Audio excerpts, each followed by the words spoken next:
Hello, and Hi. welcome to our first episode of Europreneur. It's the first podcast for EO entrepreneurs around Europe with over, I think, 1,500 members at the moment. And on the first episode, someone that's very dear to my heart and a local EO member in my chapter, our very own Iffat, the president of EO Israel. Hi, how are you? Hi, Nir. I'm very good. How are you? I'm quite excited, actually. I didn't think I would be so excited, but so first episode, we have never done this. This was kind of a let's give it a try, and you were so kind to say yes. So it's weekend over here in Israel, and we said, why not? Let's give it a try. So Let's give it a try. And if it's going to be awful, then only 200,000 people will watch it, right? Agreed. Not more than that. But I think that's No also worries. a bit of entrepreneurship, right? Let's try and see what happens, right? That's true. That's true. So for those of you who don't know us, my name is Nir Zavaro. I'm a member in EO Israel for the past 5 or 6 years, and I'm also the member experience director for Europe. That means I'm sort of in charge of marketing, internal and external, for all the European chapters at the moment, 23 and counting. And in this series, we want to give you guys a glimpse of what is EO, what's entrepreneurship, and what we think could happen in 2021. I thought we'll start with a quick elevator pitch of who you are, what's your business. Are you ready? Oh, all right. Right. Wow. I wasn't ready for an elevator pitch, Oh. but you should be ready all your life for this speech, right? Agreed. Yeah. You can improvise whatever you want. Let's go. All right.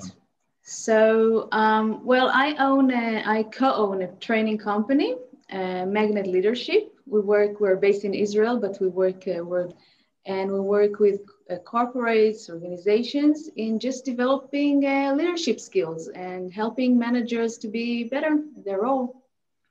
You started a leadership. You teach people about leadership, right? So how did this come to be? How did you find your path doing this thing? Oh, that's a very, very good question, because I think it started way back when I was still an employee in an organization. I think the seed was sown years ago. And I was in like different management roles, from junior management roles up to executive management. What was your first role? As a manager, I was a team leader in applied materials. I was leading operational stuff, things that I didn't understand the content sometimes, but I did understand how to manage and how to work, how to write work processes and how to lead people. And I think that's how I found out that I'm also an entrepreneur. I didn't know it back then, but it helped me to find my path. Really? So taking all this experience into my current position is very, very helpful. So what made you realize leadership? Leadership or entrepreneurship? So let's start with leadership. Leadership. In a company you work and suddenly you realize, wait, I might be very good at this. Right? All right. I have a very good story for that. I had a manager, and once we had a conversation, and I was just like in just a regular role. I was a student. And then she said, Iffat, what is your future plans? What do you want to be? And she said, would you like to be this or that? And then she said, would you like to replace me? And I don't understand my answer, but I understood the big window that she has opened to me. And I said, wow, I can be a leader. I can replace her. Like, I really looked up to her until then. And I think it was the first time that it opened a new possibility in the field of possibilities for me. So you understand that possibilities are endless at a young age. And did you go entrepreneur right then, or did it take time? No, it took me a while. I think I spent half of my career in management roles in organizations before I knew that I want to open my own business. But thinking about it, I never stepped into someone's shoes, never. Like, I always came up with new things. Luckily, I had managers that were really, they were like accepting my, as an entrepreneur, sometimes you come with new ideas, very innovative, but sometimes crazy. And I had a very fertile ground for this. And I think this is the time that I started realizing I didn't know that it's called entrepreneur. I don't think the buzzword was even very, very popular back then. But once one of my managers took me for a conversation and she said, Iffat, I will never forget this conversation. She said, there are people that are very good in operations, and there are people that are very, very good in like establishing new stuff. And I think she said that I was an entrepreneur. And just after a few years, I realized that that's who I was actually. It's interesting. EO consists of over 15,000 members in over 200 cities. And the more members I meet, some will say, I always knew I was supposed to be an entrepreneur. Some people say, someone told me I should be, and for some people, it was a revelation along the way. Something happened. They kind of started doing something, and it became a business. They never called themselves an entrepreneur. When she said that, you go like, oh, wait, yeah, I'll do that? Or you still keep going to your work and let it like materialize into an idea? What was the next step? The power of this conversation was like, I felt a relief because, to be honest, up until then, I was always very judgmental. I was criticizing myself. Why can't you just, keep your role for 2 or 3 years? The world wasn't that dynamic like it's today. And why can't you just keep your role? And why are you always looking for the next thing? And it was kind of relief. I realized that there are some people that are like that. That's who I am. Wow. It's not a weakness. All right. Maybe it's a strength. Is it being judgmental? That's interesting. Oh, yeah. Do you think you need to look inside and say, am I doing the right things? At the end of the day, most people will say, when you launch something new, all your friends will say, oh, it's amazing, it's amazing. But sometimes you need to be judgmental, and sometimes you need the brutal truth, right? People telling you what they really think. How much was being judgmental a good thing at the beginning for you? I think being judgmental is not very helpful. Criticizing yourself? Yeah, it's not very helpful. Like it's very good to be realistic and to always check if you're on the right track. But being judgmental wasn't very helpful for me. And up until now, I'm trying to get rid of this element in my life. Yeah. Moving forward, when did you decide to leave and start something, or did you start something and then leave? What was the process? I started something, but you know that it's very hard to keep 2 different tracks. And at some point, I realized that if I want to do something really big and with intention, then I have to focus in that. It wasn't easy, I have to admit. And you just mentioned those people around you. People thought I was crazy. Like living like a kingdom. I really had a kingdom. But if you feel a bit empty from the inside, and I think many entrepreneurs can relate to this feeling. So all those external things, it doesn't help, not for the long term. So I started my own business. I had a really beginner's luck, and I said, oh, this independent life is so good. I'm so lucky. And it was 2008. And what was the business? Sorry? What was the business? The business that I left, or you left, and what was the business you started? Was this it's exactly this business? I started more like in the coaching business, and I took all my experience as a manager, and I started to coach managers and organizations and workshops. But I knew that I'm going to have my own company with my with trainers. And after a while, I established a partnership. I established more than one, but my current one is for the last 12 years. 12 years. Yeah. You think being a solopreneur was difficult, or having a partner is more difficult? Wow. While you're thinking, I can share that I own a couple of bars in Tel Aviv, and we have a dozen partners in some of them. And then on the other side, I'm a solopreneur in my marketing agency. And over the years, I've had many different partners in different industries. And I can never decide which one is better. If you want to move quickly and you're alone, if you have the right partner to do everything commando style, or sometimes you do need a big group of people to succeed. I think what you just said, the right partner, is the key element. I really do believe in partnerships and collaborations in different styles. And if I have to choose, definitely, I'd say that you go faster, quicker, more far with the good partners, with the right partners, because I believe most people are good, but the match has to be very, very empowering.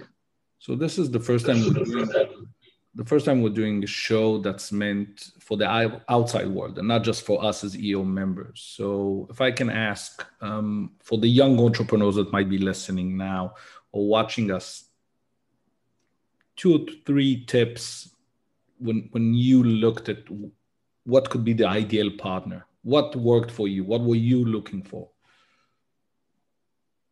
So one thing I can say for sure that we have the intention or the tendency to find people that are similar to us, because it's very comfort, right? It's our comfort zone. It's very comfortable, and I think that it's a good thing. But try to find someone that really, really completes you in things that you are very it's not your forte. Not your strong suit.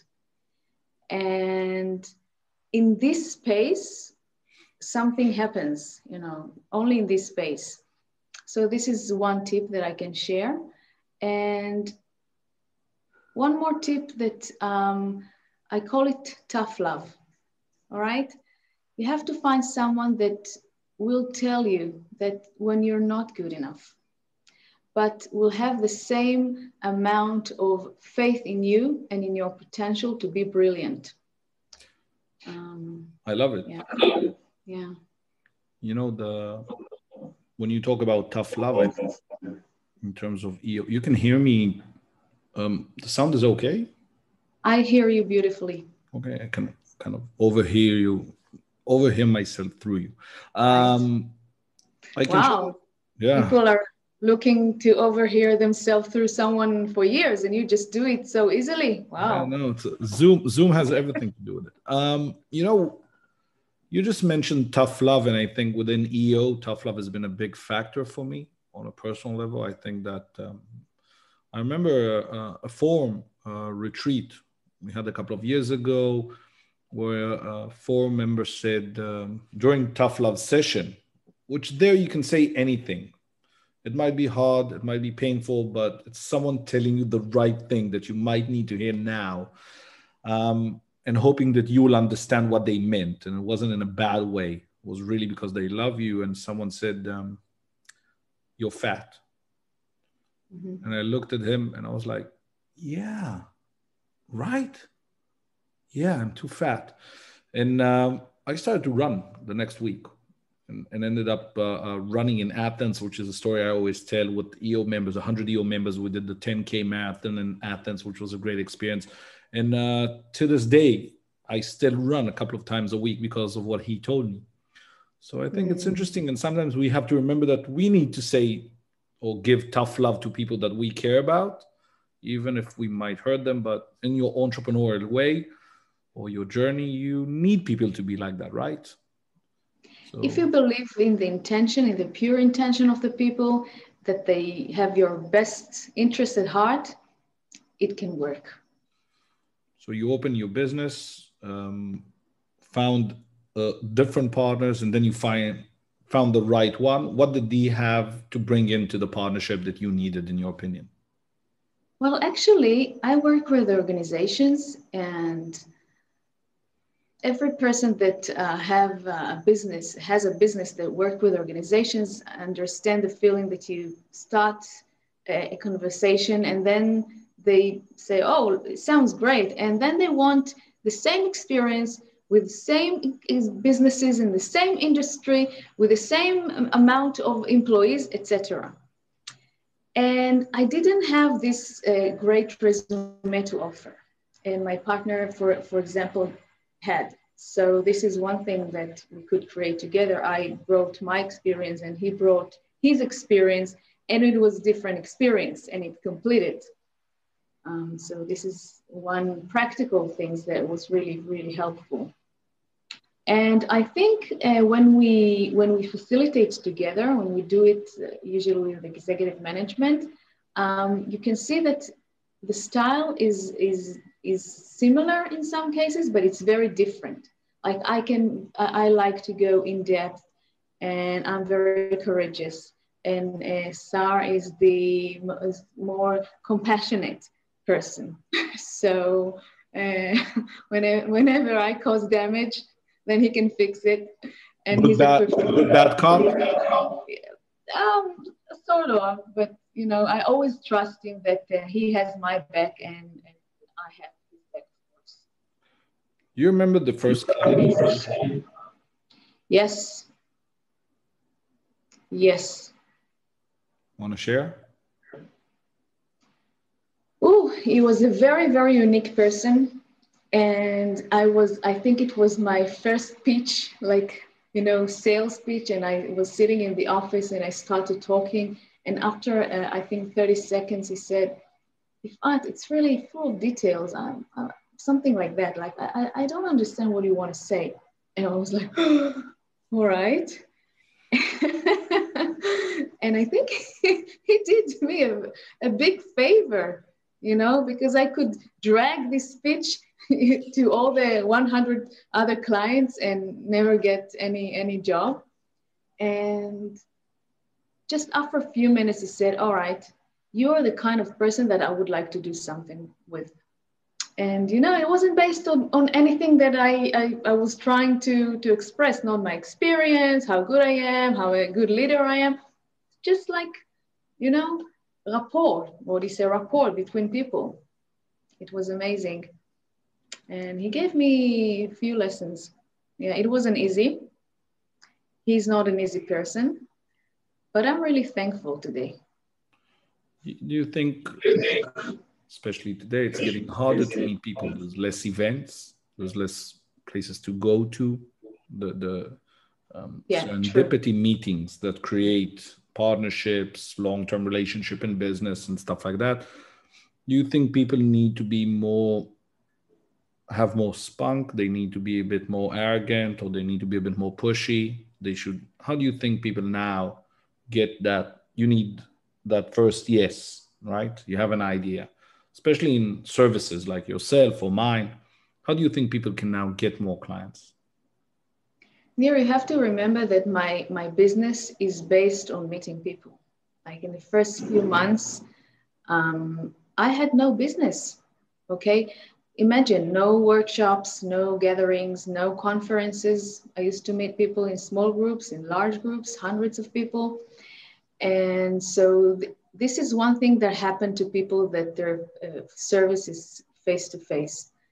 So answering your question, I think that you have to be very, very, like I call it, if you can't be a mind reader, be a mindset reader. Okay, you have to read the mindset of the clients, of the market, in my case, of the organizational field, and just to try to bring something else. I know it can sound like a cliche, but this is really the case. It is a cliche to do.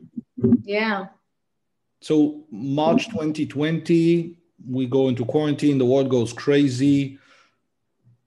I believe every entrepreneur I've met so far told me a bit of a different story about how they, first of all, how do you adapt? How do you behave? How do you look at the situation? How did you feel initially when things stop? And I imagine you started getting those calls of people canceling, right? Yeah, right away. Yeah. How did you feel? So, yeah, well, you know, we didn't know what's going to happen, and we all waited for this crazy thing to end, like in the next week or 2 or 3, and then you realize it's not going to end, and not so soon. And we actually, something really, really amazing happened to us. Okay, we have a major product which called the Focus Challenge, and it's like a physical experiential learning with large groups. And just imagine this activity is like ending in one day. And for years, we were trying to create a remote version of this Focus Challenge. And to be honest, we didn't come up with something brilliant, because the world is working in remote for years. It's not an invention of the COVID, all right? And somehow, with the help of our partners around the globe, it's an international activity. When I say with the help of them, I mean that they really, they pressed us very, very, like with a very good pressure of them. We came out with a new version in remote, when people now are just participating from all over the world. It was something that would take us years to create. Okay, our learning curve was so steep. I think it would have taken us years. So this is something that was really good. And also the marketing, just imagine when I was trying to market this thing or to sell it. So I had to travel and with expenses and to arrange conferences. And now, because it's something that the client want to experience, it's very, very easy to demonstrate. So paradoxically, when you close the borders, you actually removed boundaries. If you could please give us a glimpse into what is this product that you're doing. And also, I would love to hear a little bit about how did management, C-level managers, how did they react to now doing these kind of things over Zoom or online in general? Were they open to it? Were they like, I can't be bothered? I'm interested. So 2 questions. Yeah. Yeah.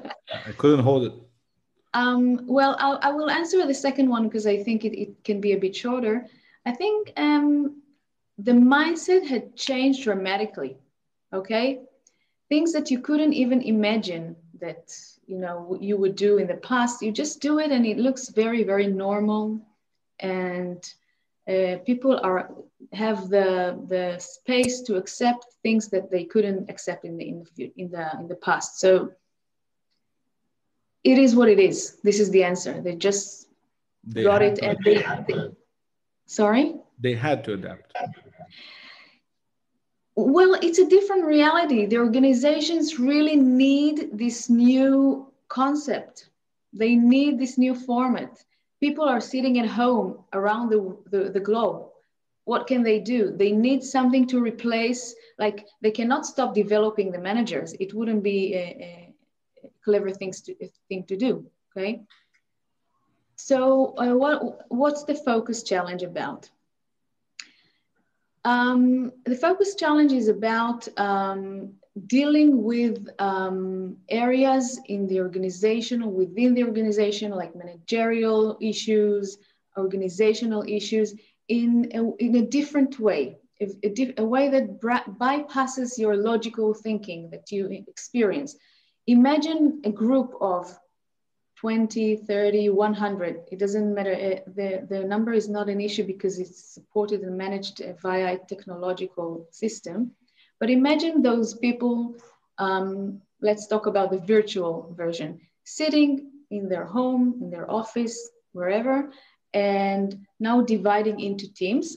like in real life, because we work with teams around the world. And now they have to perform tasks and to gain an achievement in a very, very limited time, like in real life. And now during the experience, they have to exercise decisions and to make the right decisions and to choose between collaboration and individual work and many, many, many things that they have to choose between. And it actually deals with three areas: A, B, and C. A, accountability; B, big picture mentality; and C, collaboration. So after the experience, there is an analyze part, and there are 9 crucial behaviors that are connected directly to success that we help the organization to implement. So we have the experience, like in real life. We have the analyze part, in which we understand how it connects to our day-to-day. And then we have the implementation of new behaviors or more effective behaviors. I have to say I'm intrigued, and I can't wait to try it. All right. I think that was a good sell. So was it? Well, I thought you participated in one of our no, I couldn't. Right? No, wait, I did. I did participate. You couldn't. Yeah, I did participate, and I remember we said it was too short. Was it? Okay, because we had this demonstration to our chapter and also to other chapters around the. Yeah, so I think Europe. I think it would definitely be more.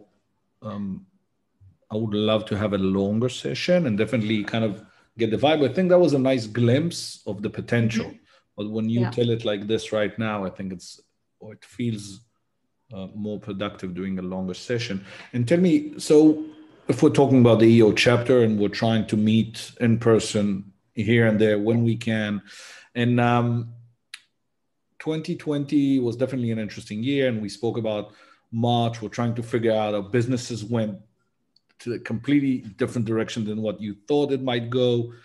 And then how did you find yourself using or utilizing what EO has to offer? As a member? As a member, yeah. It's very hard to distinguish between my role as a president and my feeling as a member.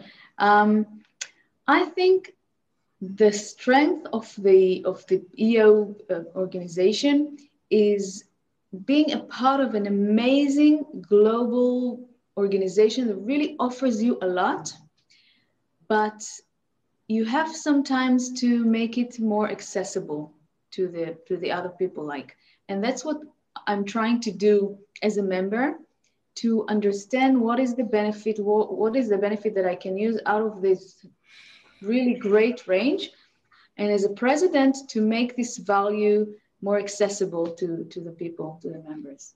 We talk a lot about the gift of EO, that people want to bring their friends or colleagues into this network, and they can decide what they want to pick and choose out of that huge opportunity of products and services. What made you join EO? Oh, yeah. I wanted to be in the company of businesses that are different than mine. Okay, I wanted, because you tend to be with people that are similar to you, and I wanted to be with people that are different than me. And also, I just told you that I have 12 years partnership, which is really good. But at the time we had a conflict, and I felt that I need a supporting, environment. So to share, to understand, because this partnership was very, very dear to me. And I really, at some point, I was really afraid about losing it. And I thought it would be an option in the future if I want to find a way to to do it differently. And I have to admit that I think the success of the recovering was great part of it was thanks to EO. I think in general, EO has a lot to do with the fact that it's very confidential. So the things you might say to other colleagues, members in your chapter, or even people you shake hands with in a conference on the other side of the world are confidential. And I think that allows us to speak more openly and share experiences about things that might be helpful. I believe during COVID, it was interesting because people had a network that they could go and say, things are not going well, or I don't know how to behave now. I have no clue what to do with my employees. And there were so many. I remember we had the Tuesday calls. You remember that? Where people shared what's going on in their businesses. I think for me, that was something I never missed a call. It was so big. It was so powerful. Do you think it also helped you with networking globally? Did it open any doors for you? Definitely. Definitely. Like I was exercising my networking skills years ago, but it really opened a new world. Like you have the access to 14,000 people around the globe, Almost 15. entrepreneurs. All right. And they can connect you to anyone they know. So theoretically, you can get to any person you want in any country around the world. Yeah. Isn't it amazing? Okay. It's not only your networking skills, it's actually the accessibility to like a huge network. So the huge network is based on something very interesting. It's a peer-to-peer organization. So we not only apply, get accepted, pay to be a member, we're also expected as peer-to-peer members to take up certain positions or certain roles. And I believe you jumped into the first role on the board, the local EO board, correct? The com chair. The communication chairs in charge of the marketing and a short step, and you went straight for president. True. So what does that mean? If you could share it with people who have no idea what that means. What does it mean to be an EO president of a chapter like Israel? Well, first of all, you have to remember, Neil, that I'm not alone. I have a very, very strong and committed board team. And all of us together, people ask me, why did you take this role? And I always said that I wanted to contribute and I wanted to be in some role of leadership. And I said to myself, okay, if you are contributing and you're in the leadership team, so take the leader's role, and it was an opportunity for me not to just complain about things. It should be like this, it should be like that, just to make it happen. And we set few goals. And for me, the meaning is to do something different, to bring your entrepreneurial skills into this role as well. Okay, to take it one step forward and then to let the next leadership to take it from there. Yeah, it's a lot to do, I think, with legacy, right? You build something now and hopefully you can transfer it to the next person after you. And also, I find that being a leader amongst leaders is very difficult, especially when it's not their job, right? The volunteering.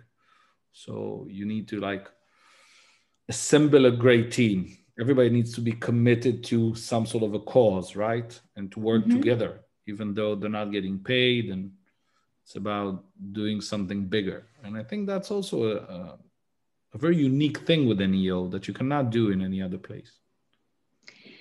It's more difficult in a way because, as you said, you are peers. It's not a real hierarchy, but it's easier in a different aspect. Since people are leaders, they are committed. And in our board, people are committed to their role. And if someone feels that he cannot be committed, so that's fine. Then no hard feelings. And I think this is the strength of the board. That people, we don't always, do what we planned in the timeline, like in our own business. But I think we gained some achievements and we still have half a year ahead. And so we still have plans. And I think 50 members now? 51, yeah. 51 members. I think that's a new record for Israel, right? True. And also the retention rate was very good this year. Even though it's a very challenging year, the retention rate was the best in the last 4 or 5 years. And hopefully next year we're going to, to keep this rate. So you believe the chapter is aiming for 100? 100 EO members? This is definitely a realistic goal. Yeah, why not? Yeah. I'm in. I'll try and contribute my part to the best of my ability.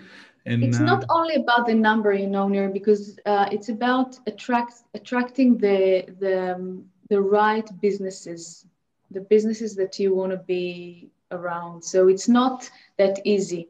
We don't want to accept anyone that applies. We want to be very, very precise with the culture that we have and the culture that we build. So this is another aspect that we have to take into consideration. I think especially in the Israeli chapter, a big complication is we don't have a problem with finding big businesses or businesses that make money, but we're also trying to find the diversity, right? What is the diversification within the businesses? So high tech is easy here, startup companies and so on, but finding someone who has a repair shop or someone who has a huge chain of restaurants are things that might be a bit more difficult, I think. And also EO in general on a global level has invested quite heavily in the last 2 or 3 years in trying to diversify also gender and age. And, I think it's always amazing to me that when EO decided to look at gender and have more women joining, which we all understand how impactful it is to have people from different backgrounds, but also for me, talking to a business leader who is a 50 plus woman with kids who are about 20, and the amount of experience I can get from her, I cannot get it from my close friends. We're totally different. And I think an amazing thing was that when we started to push within EO, everything to do with women is EO had, the chairman was a woman from the Philippines, the CEO was a woman in the US, and Israel, Egypt, Istanbul chapter, and I think another chapter had a Berlin chapter in Europe had women leaders as our president. And I think that's amazing. And do you think that should keep going as an idea, having younger people and focusing on adding more women? About the age, I'm not sure at all. I think it should be diverse.